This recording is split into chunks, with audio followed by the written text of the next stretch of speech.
I just wanted to do that. Do what? Oh, I did a record scratch thing. It'd probably show up on the edit. I don't know. Is this thing still playing? Yeah, but I can't hear me now. You can't hear you? No. All right. Hello. Welcome to the Comic Bros Authority podcast, or the Comic Brothers. Comic Brothers Yeah, exactly. Authority podcast. Exactly. Here we are again. We're not here to talk about a book today. We're here to just talk comics in general. I know. A lot's been going on. Have you noticed? Yes, I have. So, I mean, it's kind of funny. Well, right now, at least for our podcast, that Jackie's not on this episode. It's just me and you. Me and Jackie are fighting right now, so you're not going to see us on the same episode. What? I'm just kidding. We're fine. I was like, what do you two have to fight about? Nothing. Honestly, nothing. Let me see here. Let me pull up my notes, Andre. Oh, you have notes. Yes, I have notes. All right. So, everybody, welcome to the show. We interrupt our regularly scheduled broadcast to talk to you about comics. So, today, Andre, I want to talk to you about something that's been bugging me, something I've been seeing a lot in the comic spaces. Is the Marvel problem. I think I know what you're talking about when it comes to the Marvel problem. Exactly. Oh boy. Marvel at this moment is not doing good. No. This is worse than after Secret Wars, I think. It is. Yes, it is. I don't think I've ever looked so down at Marvel before. Is so lowly at Marvel. Yeah. For me, Secret Wars was a nice jumping off point. The only thing I really kept up with was Daredevil. Mm-hmm. I haven't really kept up with Avengers or really anything else. Guardians, cosmic stuff. We'll get into that. Yeah. But yeah, I've noticed Marvel has quite a few problems going on, and where DC is doing the exact opposite and excelling. And this isn't just like Marvel as a comic book company, like Marvel as a whole, because I know for a few years the MCU has been struggling. Yes, it has. So yeah, I wanted to talk to you about this last. Yeah, let's talk about it, because I've noticed a lot of things with the recent announcement of cancellation of lines. Yes. It's been very my pull list for Marvel was already shrinking. Mm-hmm. I only really kept it to one line, really, and then when they started a new line that interested me, I was like, okay, let me start that. Then it gets canceled again. Yes. So that is actually my first point here. Part of the Marvel problem would be the overall, I think the quality of the books has gone down. Yes. I think there's a few reasons for that, and you just brought it up. It's the short lifespan of runs being 5 issues, and then if it's not pre-ordered or selling well, then they just dump it. Yes. So they get up to 5, because Dan Slott explained this on a podcast recently, and he said you got to pre-order the books because they only give it 5 issues, and if not, they cancel the book. Yes. Which is not enough time for a comic book writer and artist or team to really get the story they want out there. Yeah. My understanding about how the comic, the comic world works, which, if anyone has, a different understanding, please correct me.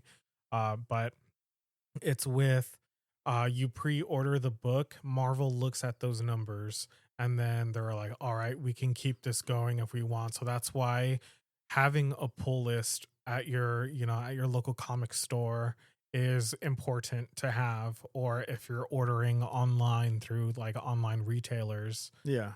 Those pre-orders do matter because they look at those numbers. It's not about how much, a comic shop has. Let's say they got 100 issues of Justice League. That's a big bombastic issue. And they're like, okay, well, the numbers are low, then DC and or Marvel or whoever just won't even give it a second thought. When it comes to new number ones, it's always important for those pre-order numbers to go in. Yes. Yeah. And It sucks because I know a lot of a lot of comic stores like push the pre-orders, like, hey, come have a pull list, come do this. And I've been seeing it online, especially with Stephanie Phillips's new Daredevil run coming up soon. Yeah. I've been seeing a lot of chatter about that. I'm actually excited for the run. Oh, same. I really want to see where she takes the character. Yeah, I was really enjoying Planet She-Hulk. Yeah, exactly. And so that's the thing too, is you talk about these two lines specifically. One of them being the Imperial line. Yes.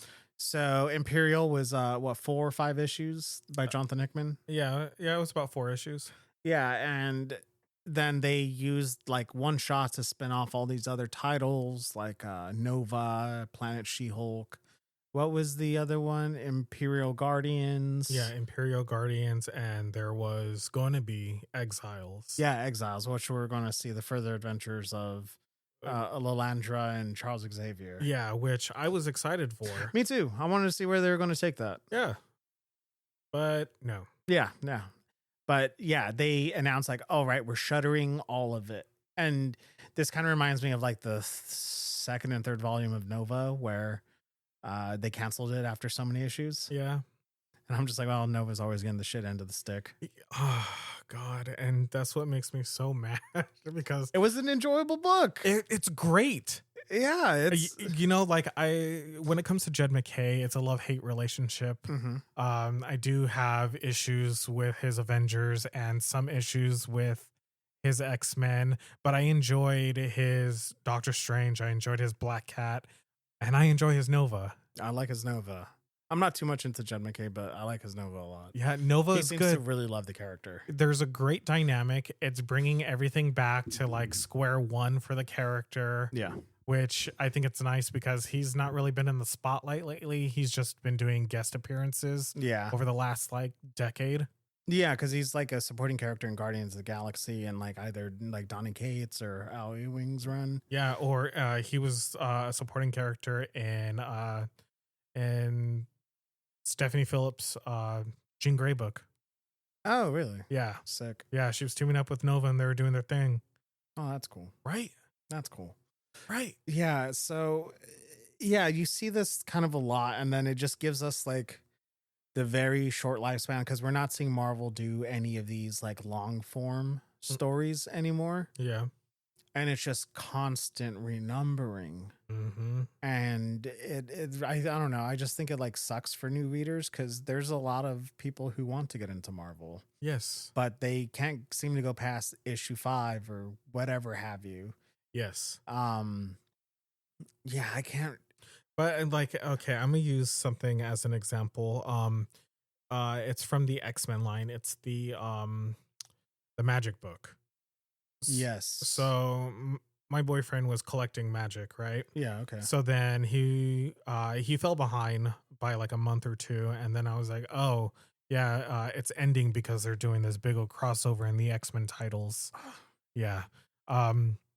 And then they go and they cancel it for a couple months, and then they bring it back as Magic and Colossus. Now, my boyfriend, who's very new to comics, Yeah. Okay. he just thought that was the end of the book, and he was like, "Oh well, whatever. Like, I'm not gonna, there's no reason for me to keep collecting." Yeah. Yeah. Because my favorite character's book was canceled.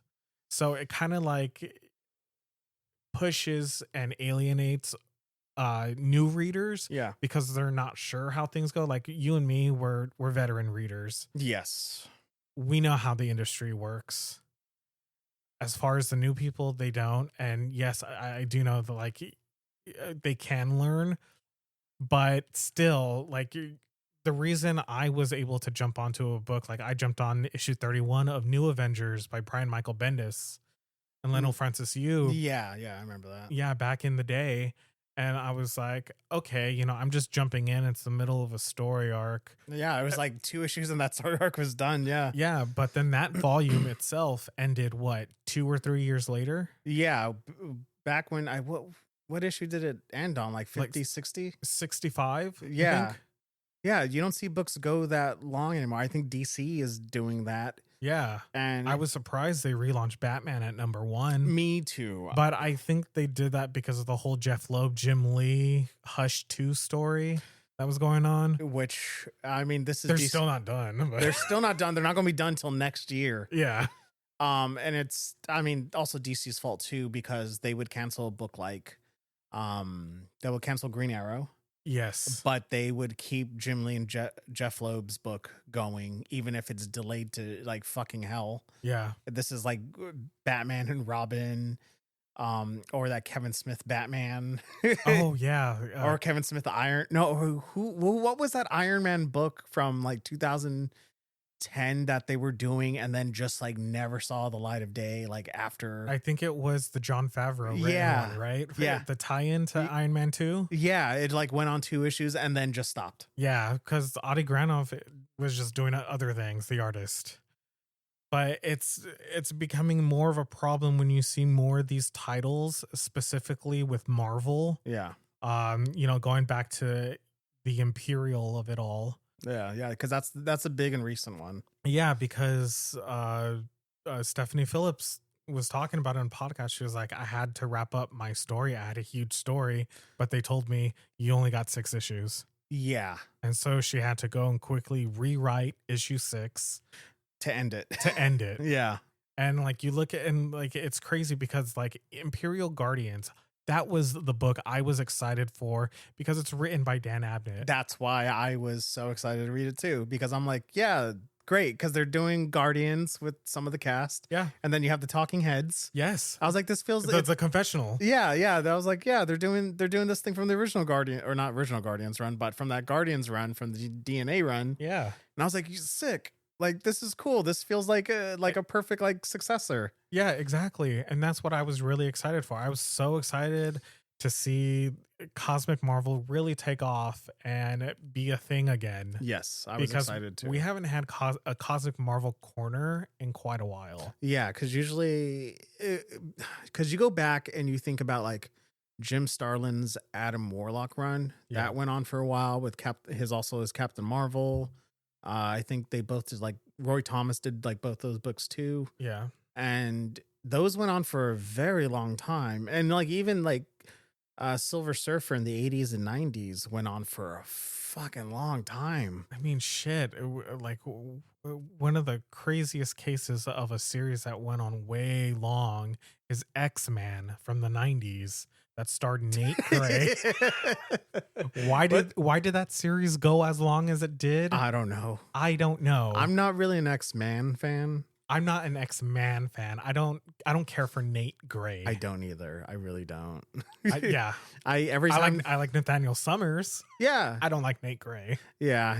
And but then again, it's just like, you look at how comics used to be, and yes, it's going to keep changing and everything, but you're not even giving your IPs like room to breathe.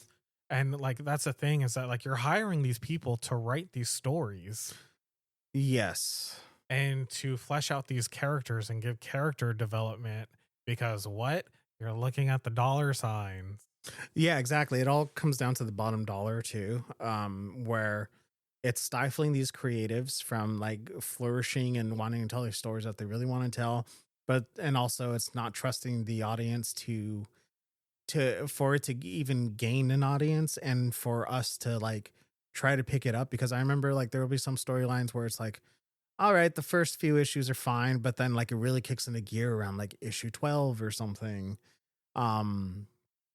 Yeah, because I remember when like Nova launched, going back to the DNA Cosmic run, I was like, the first few issues are fine, but then when you start connecting to like Annihilation Conquest, and you start connecting to War of Kings and Thanos Secret Invasion. Yeah, when you start connecting to all that, I mean, it was still pushing the story forward, but tying into the events. Mm-hmm. But still, it was cohesive, and it was like telling the story. And you want to follow Richard Rider throughout all this. Yeah. But now we don't even get that. And who knows when we're going to get another Richard Rider series after this? Exactly. And that's the thing, is that this is the first Richard Rider Nova series, the first Nova series in a while, first Richard Rider led Nova series in what, a decade and a half? Yeah, about 15 or so years. Yeah. Yeah. Yeah, it's crazy. There's just I don't think there's a lot of faith going on, like Yeah. as far as like that goes in both your audience and both the creative teams doing it because they're just like, all right, 5 issues, you're done, and they're doing it even to Jonathan Hickman. They're doing it to Which is crazy because the guy brings in, the money, the pre-orders. yeah, and that's the thing. Jonathan Hickman, he's a powerhouse in Marvel. He helps shape the direction it goes. There's also freaking Dan Slott too. Yeah. Dan Slott wrote so many great books for Marvel. He spearheaded Spider-Man for like ever. Yeah. He was one of the voices during Brand New Day, and then decided to take on the title alone, and it was great. I mean, I liked it for the most part. I know people have their issues with it, but I like Spider-Man. Yeah, I like Dan Slott Spider-Man. Yeah, I jump off around like worldwide. I like Worldwide and to a point, but that's just neither here nor there. Yeah, exactly. But yeah. So, but that leads me into my next point. Let me pull this up. So again, it's Marvel not trusting their audiences. So this goes into the printing issues. Have you heard about this lately? No, I haven't. What's going on with printing? Okay. So when it comes to pre-ordering on like when you go to like panel bound comics or in stock trades, cheap graphic novels, all the stuff that, where we collect our graphic novels online or even going to the comic store, Marvel doesn't print enough. They like the recent Dawn of X-Men Volume 2 Omnibus. This just happened a couple days ago. Yeah, that did release. Yeah. That released yesterday. Yeah. It's already sold out of stock. A lot of pre-orders didn't get fulfilled. What? Yep. It's an X-Men book, so the X-Men books are guaranteed sellers, especially X-Men Omnibus. Where are they being printed, first of all? Most likely China or some shit. Because I know that there are 2 printers that Marvel uses. Yeah. I think one of them's in the Middle East. Yeah. No, but this was going on before this Iranian conflict. Okay. So this happened maybe, I remember reading something about this conflict. I forget what book it was. I think it was Road to Onslaught, and that released like a little over a month ago. Yeah. As well as it's another Spider-Man omnibus, the Zeb Wells Spider-Man omnibus. Okay, Volume 1? Yes. Okay. And so those were printed at a low number for some reason before that just straight up horror movies closed. Yeah. Because of this dumb conflict. Oh no, I got topical here. Oh, Oh no. No, so yeah, but Marvel seems to be doing that where they're not printing enough of these books. On top of that, they price gouge. Yeah. I mean, you can go ahead and say inflation. You can say inflation ties into the rising cost of things. Yeah. But we see that going on with an increase in trade paperbacks, Epic collections, and omnibus prices. So your normal omnibus price for like say X-Men, Spider-Man, and it's mostly X-Men and Spider-Man, but I know there's a few more I just can't think off the top of my head. They cannot keep the prices low. Those always get bumped up first. Mm-hmm. So we see it when omnibuses were originally about like $125. Now they're bumped up to $150. Lord have mercy. Yeah, exactly. To be honest, I have not bought an omnibus in quite a while. Me neither. Yeah, I mean, my bookshelf is way too full. Yeah, I can see it from here. Yeah, so yeah, I have not bought an omnibus in a while. I mean, I just go and look at like overviews, but anytime someone mentions the price, like my eyes glaze over and I don't pay attention. Yeah, exactly. So omnibuses that go for normally $150 with Marvel are usually $125 with DC. Sometimes even like $100. Yeah. A normal slim omnibus, like the Shield omnibus, Yes. goes like that is collecting about like 12, 13 issues. Yes. That's $100. Yes, just like Secret Wars Omnibus. Secret Wars Omnibus, yeah. $100. Uh-huh. My New Avengers Omnibus by Kieran Gillen and Jamie McKelvey, Mm-hmm. $100, even though it's only 15 issues. Yeah, exactly. So Marvel is definitely price gouging. I always notice this because I look at their trade paperbacks and always see that the prices are always higher. Like I looked at Fantastic Four Volume 1 by Ryan North is $17.99. Wow. Yeah, exactly. That's usually something you can find for like $12-13 on DC side. $10, $10 on like Image side. Yeah, exactly. Like 10 to 15 on Image. Yeah. Because I'm not sure if they still have that thing in place for Volume 1 is at a lower price. Yeah. Where it's $10 and the rest are like 15. I mean, maybe. I haven't looked. I just usually buy.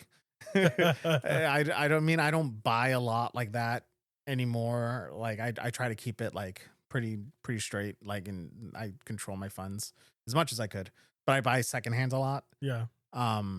But yeah, I've noticed that. I'm like, okay, so and these like Marvel trade paperbacks are so damn slim. They're collecting about 4 or 5 issues at a time. Yeah. And they're almost $20. Yes. And then you look at the issues are for, what is it, like for four single issues are $4.99 a piece. Mm-hmm.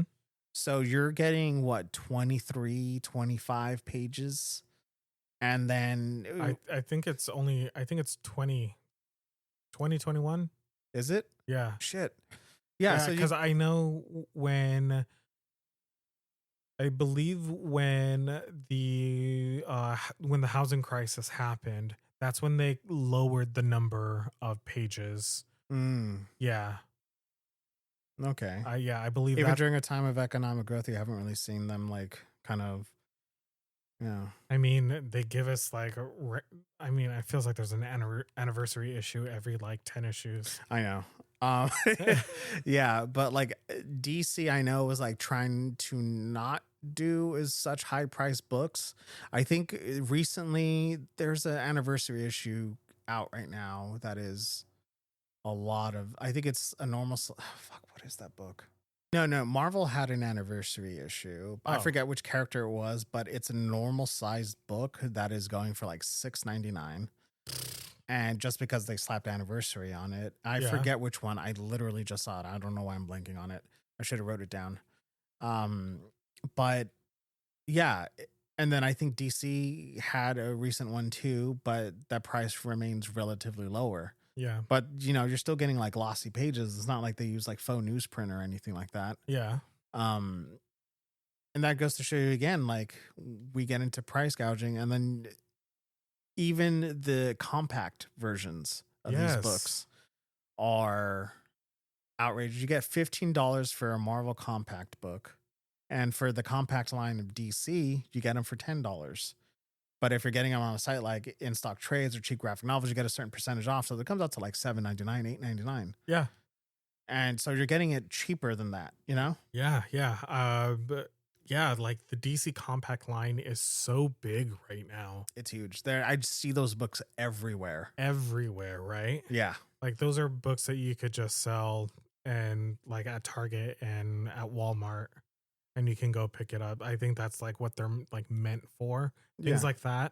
But I was just looking at an upcoming one because I was trying to buy a book for someone, and I was like, okay, let me look at the Babs Tarr run for Batgirl. Okay. That came out, the Batgirl of Burnside. Oh yeah. That DC compact book collects 20 issues. Yeah, about 20 issues worth of comics, and a small compact book for $10. That is a steal. Right? Yeah, because if you go for the normal like trades, I'm sure that'll be about 3 or 4 of those like skinny trades, and that'll cost you way more than $10. It sure would, because I was looking at it, and those trades are still about $14 each. Yeah. Damn. Yeah, and then Marvel is just like, oh, we come out with our own compact line, but then they make it more expensive. They make it $14.99, $15. Yeah. So with that, and even like you look at Epic Collections too, because let's shift over to there. Mm-hmm. Epic Collections and the DC Finest line. Yes. When DC Finest line launch, it's $39.99 per book. So at this point, you are getting more page count, bigger books, more issues in your DC Finest line than you are going in your Marvel Epic collections. So of course, because they are big characters like Spider-Man and X-Men, they are now going for $54.99. I thought it was already reaching 60. Yeah, some of them are already reaching 60. Hold on, let me grab the X-Men book that I just got. Oh, okay. Yeah, $54.99. Okay, yeah. So yeah, with that one, it's $54.99. And so what is that, about like $15 more? Yeah. You get more in your Batman DC Finest line, which they haven't raised the price, even though Batman's a hot seller. Batman books are always at the top of the charts, along with Spider-Man. Yeah. But yeah, that kind of prices out all these people who are kind of like, they want to keep up with the hobby. They love the hobby. They love collecting comic books. They love reading comic books, but you're pricing out people who are having like not high paying jobs. I'm fortunate enough to have a high paying job. Yeah. I'm not trying to brag, but like, no, but there are people in like, obviously, you know, we live in America, but there are people in other states where the minimum wage is still like $7. Yeah. That's ridiculous. That's unlivable. Right. Yeah. So, and especially right now, and again, going to get topical, because of this horse shit going on in the Middle East, gas prices have just shot the hell up. We live here in LA. Gas is almost $6 in some places. Yes. Even a place like, say, United Oil or Arco are at like $5.60, $5.70 a gallon, a gallon. And it's ridiculous that, because that's lower end gas. Yeah. And I'm just thinking like, so that's going to play a part into the cost of living rising, because fuel goes into a lot of places that eventually goes on to the cost of the oil going per barrel being risen up for the farmers to farm our groceries. And then it's going to fall onto us at the grocery store. It's going to fall onto us for things that run on like the electrical grid, because we don't have solar farms. We don't have a lot of solar farms. We don't have a lot of wind farms over here. We have them, but not a lot. Yeah. Not a lot of good sustainable energy and especially with the current administration pushing back against clean energy and going into using more oil, which I get. It's still an industry. A lot of people still get paid for it. It's still a good, high paying job, but everything going on with the Middle East and everything, and the cutoff of that Strait of Hormuz, forgive me, I probably mispronounced that, but it's going to affect a lot of things in the cost of living here, which then prices people out from the hobby. Yeah. Agreed. I'm not saying the hobby is the end all be all and you need to think about living or supporting the hobby, but again, you got to think about like, shit, people got to live. Yeah, exactly. Like if I have to cut out comic books because I need to eat, or I need to think about, do I need gas in my car to get to work, to get paid, or to eat? Like I'm going to try to find a way how to manage my money better so I can go live. Yeah. And then like still have a perfect balance of like where I'm not working myself to death and I want to go out there and enjoy a few things. And it's so funny because when you think about all that, then you think about who owns Marvel. And it's like, it's not like Disney is out there like panhandling or anything. No. You know, they're going after, like, you use their IP, they're going after you and suing the shit out of you. Dude, they showed Lion King at a school and they sued the school. Yeah. Yeah. It's so dumb. Yeah. You know, like, the mouse has so much money. They're a conglomerate. Yeah. One of the biggest. Yeah. Yeah. One of the biggest in the world. Definitely. And it's not like they're pinching their penny. I mean, they are pinching their pennies at the cost of us, the reader. But it's just like they're acting like, oh no, we need to cut down costs here. They're acting like if they're like IDW. Yeah, exactly. Like, which, you know, is another thing that happened recently where. Oh, yeah. Yeah, where they're, cutting spending and the cost of, having of writers' pay. Yeah. Yeah, I know. And then whatchamacallit just got, what was it? Dark Horse just got bought out by like, I don't know, some like fucking company. Yeah. And then the CEO left. That's right. Yep. So, I mean, this is like really happening all across the board with with the comics industry. And I think like Marvel, they're not to blame, but you can see the writing on the wall for them. You can see all this shit going on with them. Um, and then so with these high number prices, it leads to my third point, which is no new reader engagement. Yeah. So, like I mentioned before, like we were just kind of already veering into this area where you have a lot of people who are interested in comic books but just can't afford it because your prices are too damn high. Mm-hmm. And then you see a volume 1, you want to pick it up, but damn near $20 for 4 issues. Yeah, like why? Okay, so I bought a trade paperback of War of the Realms by Jason Aaron, Russell Dodderman, right? Mm-hmm. And I understand like it's a big event. Of course, it's going to be priced a little higher than like a standard, you know. No, the single issues were like $1 more or something. Yeah, because it was the event book. Yeah. So like you look at that trade. That trade was like what, $35 for just 6 issues. Yes. Yeah, I've noticed that.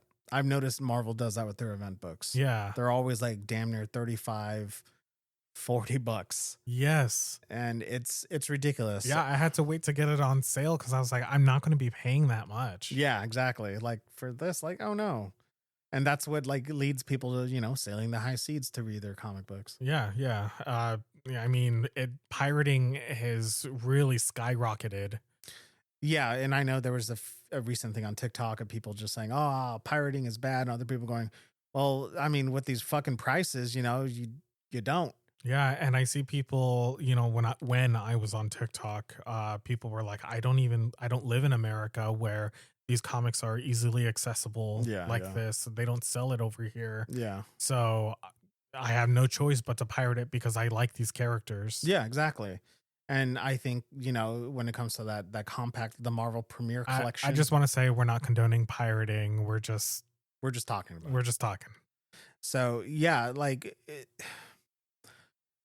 when it comes to new readers trying to get into it, you're pricing them out. But also what Marvel is doing on top of canceling after 5 issues is they're renumbering their runs every time a new creative team jumps on the book. Yes. This has been something that's been going on at Marvel for a very long time. For me, maybe like a little bit before Marvel Now. Yeah. That's when I started to notice. I was like, we were probably like what, like 6 years into collecting comic books. Yeah. It was around that time I started noticing I think I noticed it with the Captain Marvel run. Oh yeah. Cause I don't know why there were 2 number 1s with the Kelly Sue DeConnick run. Yeah. Yeah. And then they also did that with Rhino Squirrel Girl. They did. I think Secret Wars interrupted that. They did that with because I know Secret Howard Wars, the Duck. Howard the Duck. But yeah, I mean, this constant renumbering is it's confusing too. It's confusing. It's exhausting, especially when you have, new creators jumping on the book and then say, all right, we got to go back to issue number 1, but we're going to have the legacy number there. And the legacy numbering isn't always accurate. Is it not? No, it's not. Why? Because there was this instance back when Uncanny X-Men was coming out. It relaunched number 1. And as it does. As it does. And I had a rotating team of writers, and I believe Matthew Rosenberg was on the title. He brought back Wolverine. He brought back Cyclops. The other X-Men were doing their Age of X crossover thing, and Uncanny was just focused on Cyclops and Wolverine, newly resurrected Cyclops. Okay. And then you have the legacy numbering there, and it jumps 3 issues from one issue to the next, and you're like, what is going on? It's because the legacy numbering, they threw it on a War of Realms tie-in book for Uncanny X-Men. So hold on. So the War of Realms tie-in, so it was like War of Realms Uncanny X-Men or something? Yes. And then they used that as part of the legacy numbering. Correct. Oh, Well, Yes. and that was just its own standalone miniseries of like 3 issues, right? Yeah, which doesn't make any sense because if you're doing legacy numbering, then it should be for the title that has that title, Yes. not not a tie-in title. Yeah, I agree. Like why I understand what they were like trying to do. Like this is how you got to read it chronologically. This is where the War of Realms tie-in is placed. They never fucking tell you. Yeah, but yeah, You have to figure that out yourself. yeah. And it's up to us, the reader, to go online and others to do the research and post it online on a forum. Yeah, exactly. But like I said, legacy numbering isn't always correct. Okay. And I think there was an issue when it came to the Incredible Hulk that happened. There was a big anniversary issue, and it was like, wait a minute, you guys didn't count one issue, so technically, this is one number. This is like issue 699, Yeah. not actually issue 700. I remember that issue. I remember that happening, and everyone was talking about it on on the forums. Oh, do you think they would count the point system? Remember that? Oh God, Do you think would those be under that same numbering, like a I 0.1, 0.2? I would have to say yes, but if you do a 0.5 issue, that is technically the next issue number.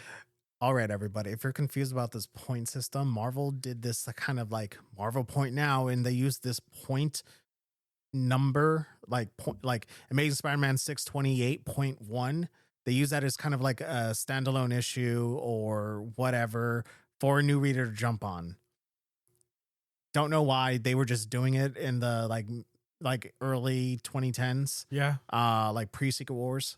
Yeah, like there was which also is weird that there was this Spider-Man series. I believe it was Dan Slott, and it was about Spider-Man in his early years, right? Yeah.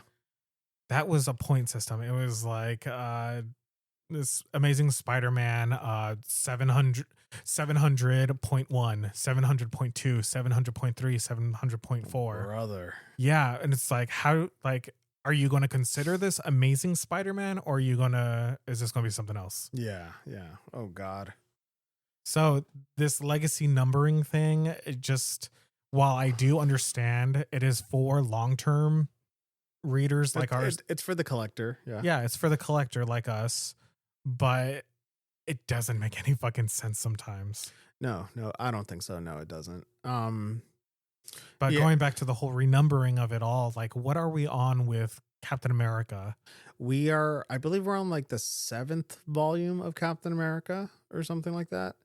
We are on issue, as of this recording, we're on like issue 8 or 9. Yeah. We just renumbered, I think last year was the new Captain America #1 with J. Michael Straczynski. Yeah. Oh no, that was like 2 years ago. Now it's Chip Zdarsky. Yeah, now it's Chip Zdarsky's run. And then fucking Hulk relaunched to Infernal Hulk. Yes.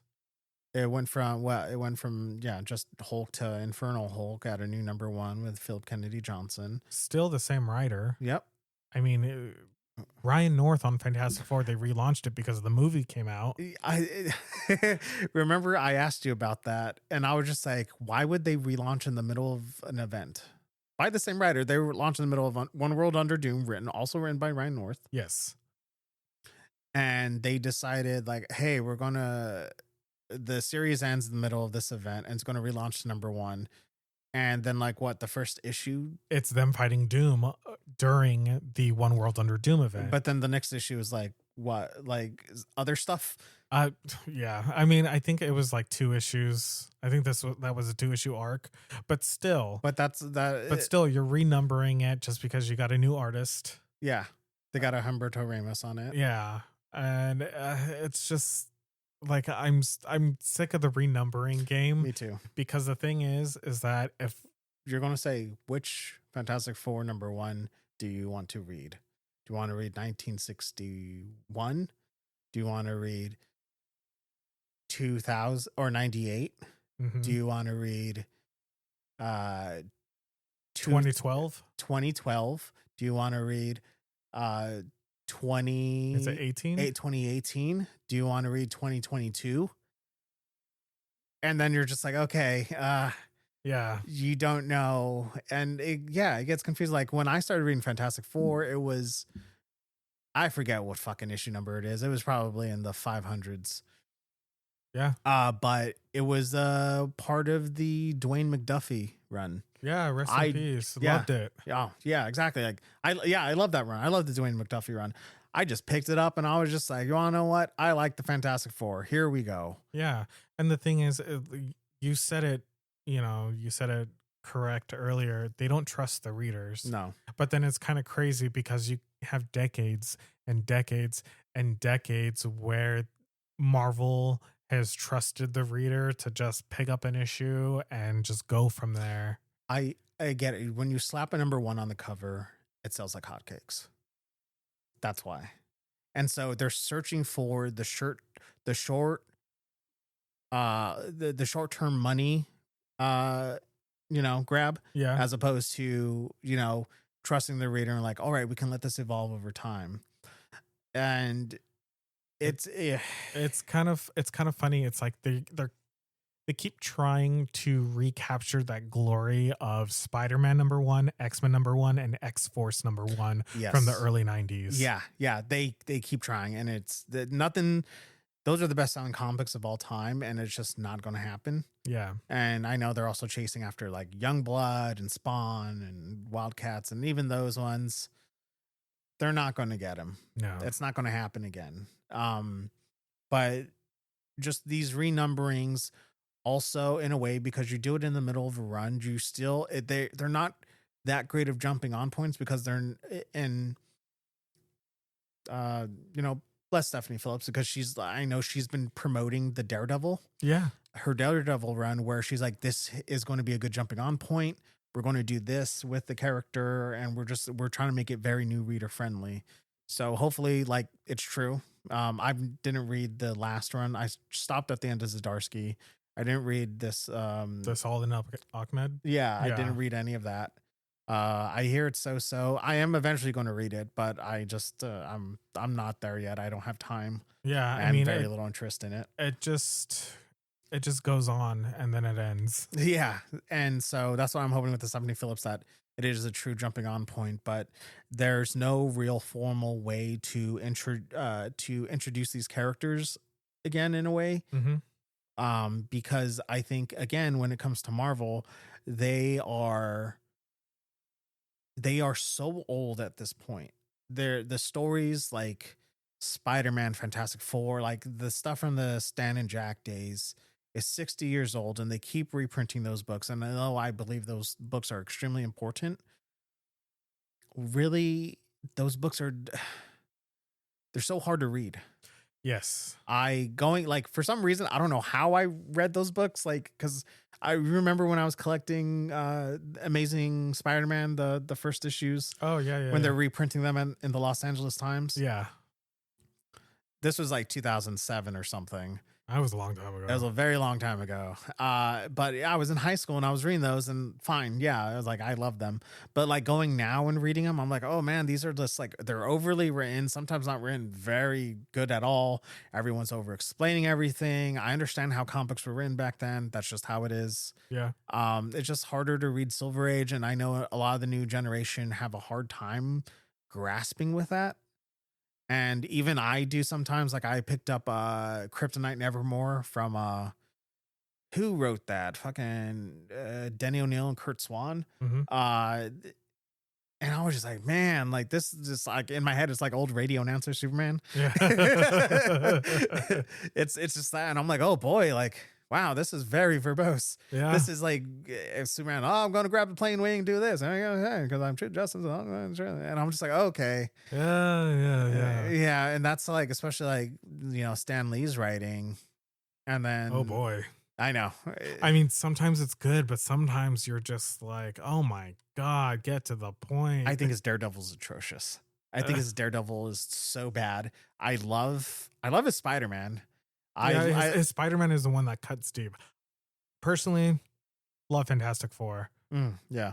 Don't really like characterizations all that much. Yeah. But But Not the Galactus trilogy, but I think at that point, at that point, Stan and Jack got their rhythm. Yeah, exactly. So, but that's the thing is just because Marvel had their own, the Mighty Marvel Masterworks were the compact editions of their older comic books and stuff. Yeah. But I'm just like, you know, with DC, like we have Batman Year One, we have John Byrne's Man of Steel or Mark Waid's Birthright.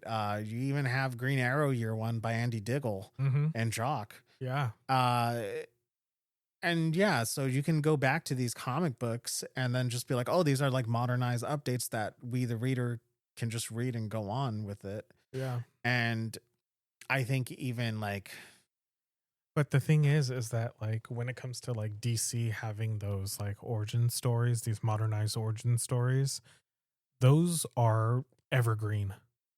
that goes into another thing with Marvel doesn't do. They don't print these damn books. They don't have any evergreen books. None. Frank Miller's Daredevil, one of the most popular popular comic runs ever. They barely keep that in print. Stan and Jack's Spider-Man, or Stan and Ditko's Spider-Man, barely in print. The only way you could really read them is through those tiny compact Marvel Masterworks. Yeah. Or the Mighty Marvel Masterworks. Yeah. And then an omnibus, but the omnibus is always going out of print. Yeah, exactly. That's the thing. They don't keep anything in print. Yeah, and then like if you're like a Marvel fan and you want a more modern take on superhero origin stories, you look at their season 1 line. Oh yeah, they did do that. Like, what happened to that? It's not in print anymore, and those are modern retellings of these classic hero stories. Yeah. There's nothing, and like that's another thing I feel bad for new readers is just like if I say I'm a new reader, then I want to read these old ass the Fantastic Four. I have to start all the way to Fantastic Four #1 in the 1960s, and it's just like, well, that way isn't, I can tell, I can see how it's not going to be engaging for a young reader. Yes, I agree. Yeah. Like I talk with older readers, of course. They can read Silver Age. That's the stuff they grew up on. Yeah, I honestly, like, I love 80s comics. Yes, I same. read the fuck out of 80s comics. I'm currently going through Wolfman and Perez's New Teen Titans. I'm going to go through Mark Gruenwald's Captain America soon. There's a lot of comics from the 80s. That one's a beast. Oh, is it? Yeah, I love it. Nice. But yeah, I absorb these old books. I even read stuff from the 70s, and like even Roy Thomas. I like Roy Thomas's Avengers, and even to a lesser degree fucking Jim Shooter's Avengers. I think it's time for Marvel to have some sort of reboot, and I don't know what's going to happen with Armageddon. Yeah, I don't know what's going to happen either, but if anything, I think this is the time to really reevaluate what they're doing, how they're going to move forward as far as like a business model. Yeah, because it's not working. Yeah, they're slumping in the sales. Their best-selling line they canceled. Yes, it's ending in a couple months. Yes, Ultimate line is done. That sucks. I was so digging it. Yeah. I look forward to Ultimate Wolverine and Ultimate Spider-Man like every month, and then it's just and then you look at the sales charts, absolute, ultimate, absolute, and then Ultimate's going to be gone, and now it's just going to be absolute. Yeah, it's going to be absolute, and then DC like absolute, and it's crazy because Absolute Batman brought in we saw it in real time. They brought in a whole new generation of readers. Yes. It is on like its 10th printing on the first issue right now. Insane. And what comic book does that now? People that I know that don't like Batman are reading Absolute Batman. That's me. It's me. Yeah. Jackie. Yeah. Jackie's reading Absolute Batman. And I was like, oh, that's surprising. Yeah. And then my boyfriend went on a trip to the comic store for me. He came back with Absolute Batman trade paperback. And he's like, they didn't have volume 2 at the store, so I'm going to have to go to another store. There you go. And there's the thing is it's printed, and it seems like they're going to keep it in print because it's like such a good bestseller right now. Yes, like all those titles are. Yeah, I like most of them. I'm not a fan of Green Lantern and Flash. Yeah, I dropped those two titles. Yeah, I hear Martian Manhunter's good. Haven't read it. I haven't read it since probably issue 5. Oh, during its break or something. Yeah. I stopped at the break and I haven't gone back. Yeah, I'm waiting for it to be collected. I'm going to read it because I'm a big fan of Dennis Camp. Yeah. But yeah, like these are like personally my favorite Absolute book is Absolute Wonder Woman. I agreed. It's the book I look forward to every month. I love Absolute Wonder Woman. I champion. Everyone talks about Absolute Batman. I'm like, no, you got Absolute Wonder Woman. No, I literally forced their head to turn off to the side a little. I'm like, no, read that book. Yeah, exactly. Like, oh, you thought that was great? Let me put you on game. Yeah, exactly. It's Absolute Wonder Woman. Yeah, and that's what's crazy. It's just like DC knew they had something good, and they're like, you want to know what? Like, we can keep it. And like Scott Snyder has said too, like, oh, I have a 60 issue plan with this book. Lord have mercy. Yeah. And I remember him saying recently too, I follow him on online, and he said that if he could just drop the other books, he'd still want to keep writing Absolute Batman. Oh, nice. Yeah. And I was like, cool. Yeah. I loved your 50 issue Batman run. Yeah. Yeah, and that's the thing. It's just like, yeah, he wrote a great modern Batman, even a great modern Batman origin. Mm-hmm. I don't think we needed it, but I still like the story. Same. Yeah, and that's crazy. It's like DC knows what they have with Absolute. They are doing their thing. Marvel saw what they had with Ultimate Spider-Man. Again, people were just like, oh, cool, Spider-Man's married. Let's go. That's the thing. What'd they do? Yeah. I mean, I have thoughts on Ultimate Spider-Man. Maybe one day we'll review it and we'll get deep into that. Yeah, we'll talk about the Ultimate Universe. Yeah, but on its own. Yeah, so whatever DC and Marvel have going on that's similar, compact editions, their alternate universes, Absolute and Ultimate. Mm-hmm. DC is dominating in sales. Yes. And they see the bigger picture with it. They're branching out to new readers that we never seen before. And I think somebody talked about like, oh yeah, it's because this new generation, they grew up reading Dan Pickley because he does like Dogman and Captain Underpants. Yeah. And which, I mean, I read Captain Underpants. I read Captain Underpants. I collected them at the book fairs. Yeah, exactly. And that was like 25 years ago. Yeah. And we wanted to be those two characters from Captain Underpants because they're creating comics. Exactly. So as you can tell, there's a love for comics. There's people who read Bone by Jeff Smith. Yeah. Because that was available for Scholastic as well. And then they got into manga and they got into anime, which then got them into manga, One Piece, Dragon Ball Z, whatever. Yeah. And then now like DC is like, hold on, we could emulate that. We can do it. And then Marvel sees it, but they're just screwing it up in a way where I'm like, do you guys hate money? That's what I'm saying. Like, they're so allergic to money. Yeah. It's like, but they're also trying to squeeze out every fucking penny. Yeah. It's so weird. And I don't know. Maybe the ship's being, you know, it's I don't know. It's, you know what? Like I not steering that boat, right? No. Seriously. I mean, you look at what, what's his name? He worked Joe Quesada. Yeah. What he did with Marvel Knights, that imprint got him the editor-in-chief's job to run Marvel in one of its greatest eras ever. Yes. It's kind of like when Jim Shooter came on and righted everything from the 70s. Yes. He came in, he was like, all right, let's do it. And then, yes, take it or leave it, love it or hate it with Jim Shooter. And there are definitely things to hate. Yes. But he did save Marvel, and he did give us one of the best creative periods of Marvel. Joe Quesada saved Marvel from bankruptcy. Yes.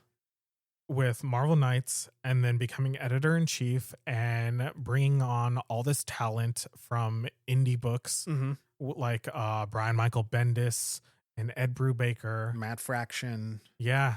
Later on we got Jonathan Hickman and Jason Aaron, but still, I mean, like Jason Aaron was doing wonderful work on Scalped. Oh man, yeah, wonderful stuff. Love Scalped. Yeah. So, and then like after Joe Quesada left, then you got Axel Alonso. He started off great with Marvel Now. Yes.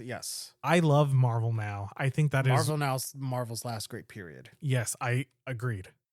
Wholeheartedly agree, because after that, when it went into Secret Wars, they canceled every title and replaced it with Secret Wars tie-ins, which was very bold and very interesting. And I really enjoyed that. I enjoyed Battle World and War World or whatever the fuck it's called. But then after Axel Battlegrounds, I don't know. But War Zones. Yeah. I know War Zones is one of them. Yeah. When it came back, everything was just going downhill. The quality wasn't really there, even though you had high quality writers. But they had Mark Waid on Avengers. What the hell? I know you had Mark Waid and Mike Del Mundo on Avengers. But you also saw a mass exodus of writers at that time too. Everyone that I just mentioned left Marvel. They booked it out of there. Rick Remender has strong words about Marvel. Yes, he does. He has very strong words about working for the big two. Yeah. But the reason he left, is because it was just too complicated for him. He couldn't do what he wanted to do, and he bounced. Yeah. And then you kind of started seeing that like slump there. Then they hired CB Cebulski, who, in my opinion, is pretty problematic. Yes. But the thing is like, at first I was excited about CB Cebulski being editor in chief. I was too. But then you have the constant relaunches, you have the constant cancellations. Yeah. There was another editor that came out and said, we're planning to have every Marvel series last 10 issues. Yeah. Not 5 issues, 10 issues to tell their story. And if it's a success, then we'll keep going with it. When was this? This was a few years ago that this was said, but they haven't really lived up to that. No, they haven't. And then, like, of course, I'm going to do a comparison to DC because that's what we've been doing this entire episode. But then you look at the Poison Ivy comic, which I love using this example. It started off as just a miniseries, but it was really good. It's by G. Willow Wilson. Okay. Who created Miss Marvel Kamala Khan. Poison Ivy was just a miniseries, but it got so popular they extended it into an ongoing series, and now it's on issue 40 something. Whoa, really? Yes. Holy shit. Yeah, and Poison Ivy is playing a huge part in the Batman books right now. She's currently mayor of Gotham. Oh my God, so much is going on in Gotham right now. So much is going on. Vandal Savage is like commissioner, Poison Ivy. Yeah, it's crazy. But the thing about it, Joker's fat. But the thing, that was body shaming. He's a fake character, everyone. He's a fake genocidal. Hey, I'm overweight. I'm overweight myself. Okay, whatever. What? I'm not going to be saying it, but I'll tell you my weight when we're done recording. Okay, whatever. But yeah, I mean, it's just like, it goes to show you, like, you give the creators, something to work with, and if you trust in them, they're going to put out something great. They'll give you the money. If you trust them, they'll give you the money. Yeah, they like, the thing about it is like these creators want to tell these stories. Yeah. Which I'm so excited when I was reading a interview with Greg Rucka talking about DC approached him and said, hey, what book do you want to do? And it was Scott Snyder and Joshua Williamson. Their current initiative, this DC All In Next Level. It's really them going to creators and saying, hey, what book do you want to do? What character do you want to work on? We can make it happen. Yeah. And then helping them fine tune that. Yep.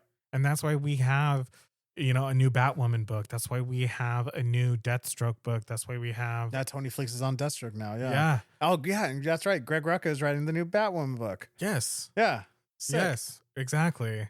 So, there are just so many things, going right. There's so many things happening and a lot of trust going into these creators that Marvel just doesn't have. Like, imagine if Jed MacKay, like... Okay, I'm going to use Jed MacKay. If he didn't have to keep rebooting Moon Knight to #1. Why is Moon Knight #1 again? Why is it #1 again? I read it and it's just a continuation of the last story. Yeah, I don't know. The last volume ended with Mark Spector disappearing and everyone's wondering what happened.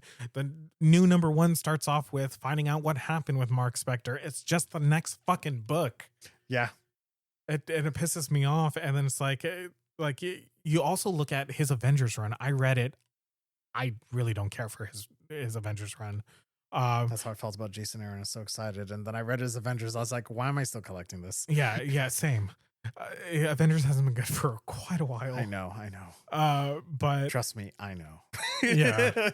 But it looked like Jed McKay had a lot of plans in place for Avengers, because he set it up in his first story arc. We're saying with King the Conqueror showing up saying, oh, these are the list of events and trials and tribulations the Avengers must pass to be able to defeat this bad guy over here. Oh, it's because I had to do with Kang. Yeah. Guess who the bad guy was? Doom. Kang. Oh, it was a. I thought they were going to do a switch up. I said Doom because I was like, oh no, did they do the whole like Marvel thing where they're like, all right, we're going to switch it to Doom? Yeah, but like, there was a point in one of these last few issues where they were like, we were supposed to do this trial and tribulation, but we don't have to do them anymore. And it's like, oh, you could feel that's like that's editorial. Yeah, you could tell it's like, all right, that's editorial. And Jed McKay is just like writing that in the script. Yeah, he was like, I had these plans and they didn't work out because they're cutting my run short, because his run only lasted like 30 something issues. Yeah, and it's done. I don't know what's going to happen with Armageddon. They say it's supposed to bring the Avengers back to where it was back in 2004 when Brian Michael Bendis hopped on. We'll see. So we'll see. We'll see. Marvel, like, if you're listening, change your tune. We, the readers. Girl, this ain't it. Really, it ain't. Like, I like for most, like, you look at all my long box or my short boxes and my long boxes, it's mostly Marvel.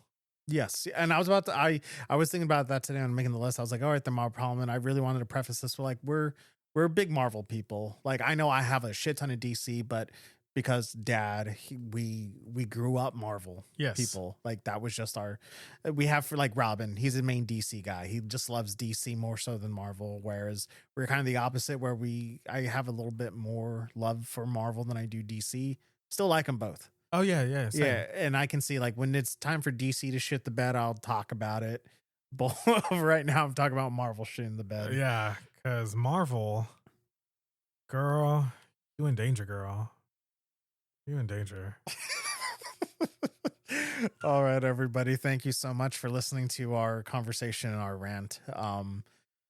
We'll be back next episode, me, Andre, and Jackie. Yeah, because I finally have a little bit of time. All right. Okay. Yeah, thank you. Anyways, love you. Yeah, thank you. All right. Goodbye. Bye.